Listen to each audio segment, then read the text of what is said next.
Dear entrepreneur, today's topic is how to generate your ideas.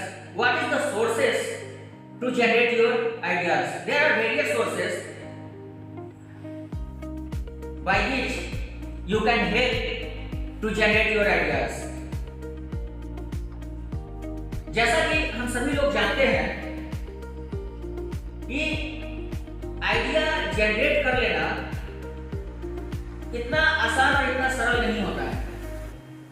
इसके लिए हमें स्रोतों की आवश्यकता होती है, सोर्सेस की आवश्यकता होती है। आइडिया जनरेट करने के लिए बहुत प्रकार के स्रोत होते हैं। There are various sources to generate our ideas. So, customer, ग्राहक, एक्चुअली ग्राहक एक ऐसा स्रोत है जो फीडबैक देता है किसी भी प्रोडक्ट का या कोई भी ऐसा चीज जिसे वो यूज कर रहा हो।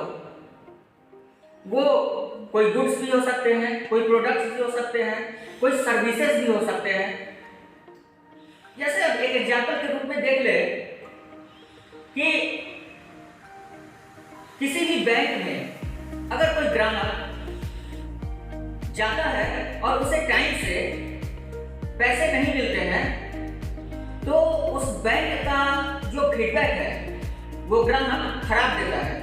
और कहीं कहीं पे किसी बैंक में अगर कस्टमर को सर्विस यानी बैंक का सर्विस फास्ट मिला, अच्छा मिला, तो वहां का जो फीडबैक है ग्राहक बहुत अच्छा देते हैं। तो मेरे कहने का तात्पर्य यह है कि ग्राहक हर एक मामले में एक ऐसा स्रोत प्रदान करने का माध्यम है जो फीडबैक देता है किसी प्रोडक्ट का, किसी मार्केट का या किसी सर्विस का।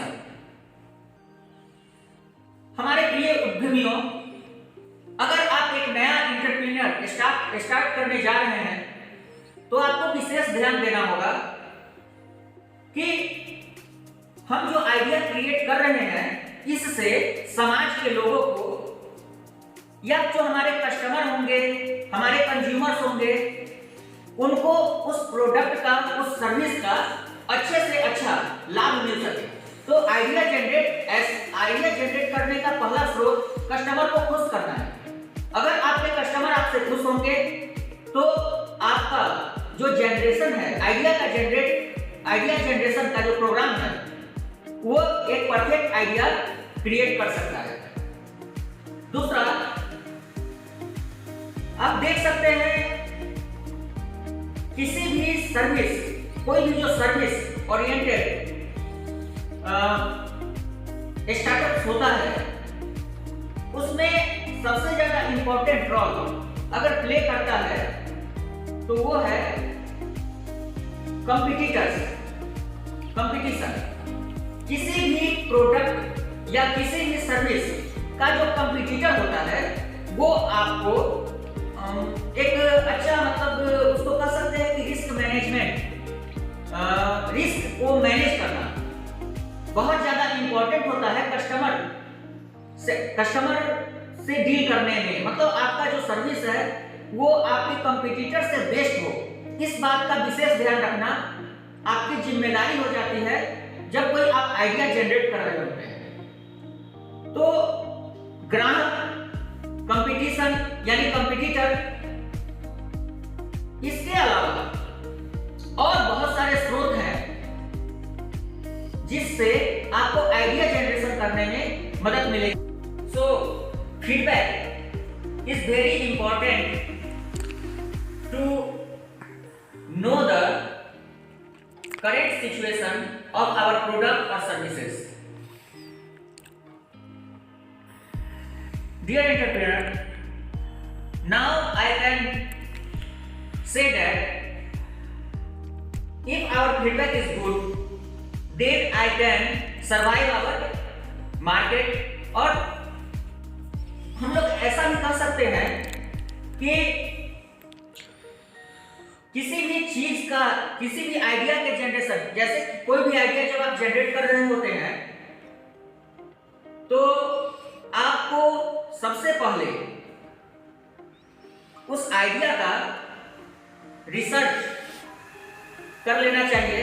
और ऐसा कहा जा सकता है कि by the help of analysis your ideas, जैसे कि आप अपना जो आइडिया जनरेट कर रहे हैं उसमें आप पहले मार्केट एनालिसिस कर लें कि वो आपका जो जनरेशन, आपका आइडिया जनरेट करने का जो प्लान है, आपका जो प्रोग्राम है, आप जो आइडिया जनरेट कर रहे हैं वो मार्केट में उस सर्विस का या उस यूनिट का, उस प्रोडक्ट का या जो भी हो, जैसा भी आइडिया हो आपका, उस आइडिया का मार्केट वैल्यू क्या है, मार्केट में कितने लोग मतलब आपका जो प्रोडक्ट है या आपका जो सर्विस है उसके लिए डिमांड कर रहे हैं, यानी डिमांड भी मार्केट डिमांड।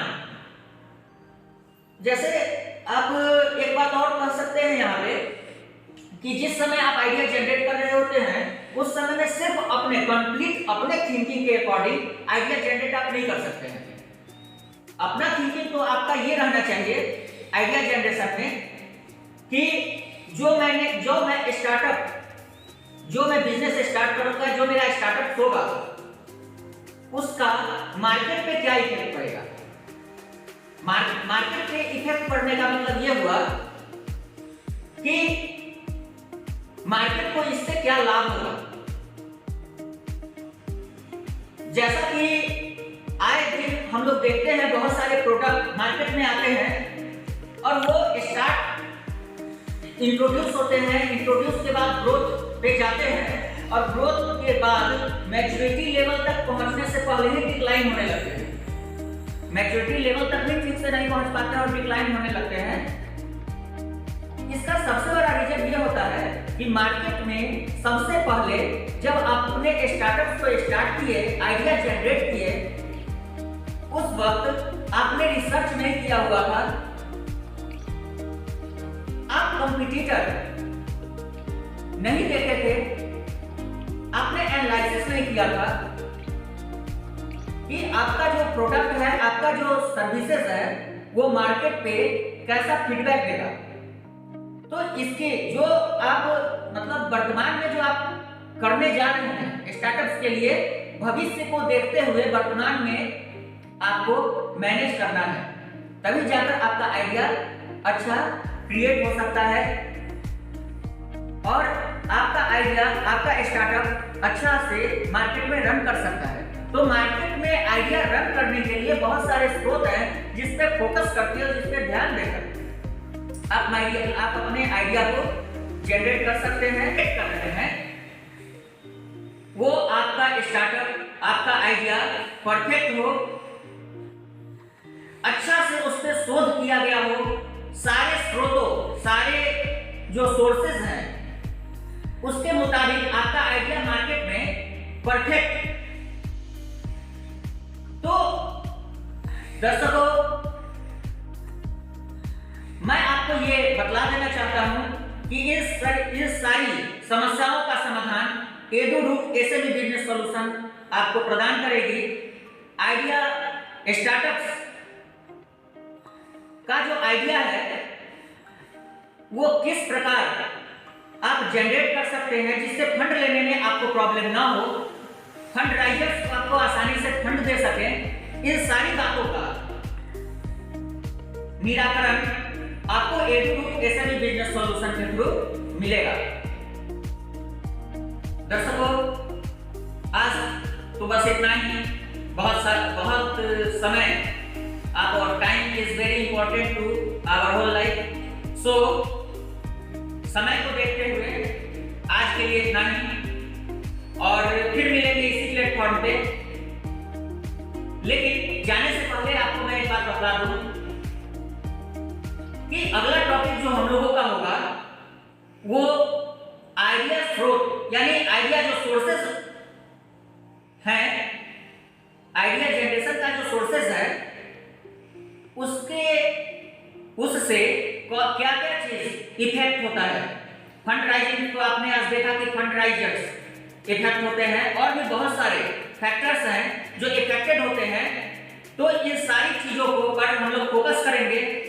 तो बने रहें एडूरूट एसएमई बिजनेस सॉल्यूशन के साथ। तब तक के लिए धन्यवाद।